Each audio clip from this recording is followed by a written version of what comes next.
Klubi i handbollit Shqiponia Mbrëm ka arritur të sigurojë fitore të rëndësishme kundër klubit Samadrexha me rezultat 35-33. Fitore kjo që ka dërguar në play-off, por edhe në garat evropiane.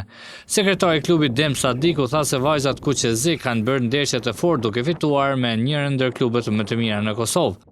Është e rëndësishme sepse me këtë fitore definitivisht e kemi siguruar play-offin, edhe kemi siguruar daljen në Evropë me përfaqësuar shtetin e Kosovës në Evropë dhe ishte një fitore vërtet e vështirë, por e mrekullueshme nga se vajzat e dhanë kontributin prej të parë deri te fundit, të gjitha luajtën tamam që duhet me mbrohen ngjyrat e një klubi.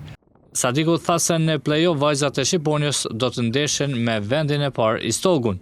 Meqense se vendi 4 përballet me vendin e parë, loja do të jetë shumë e vështirë nga se kemi për kundërshtar Istogun, i cili ka pothuajse të gjitha lojtarët e jashtme, por ne do të bëjmë maksimumin që të nxjerrim rezultat sa më të mirë dhe të tregojmë se vërtet ekipi i Shqipërisë po hes përpara. Shqiponia të dielën do zhvillojë ndeshjen kampionale kundër Kastriotit në Gjakov.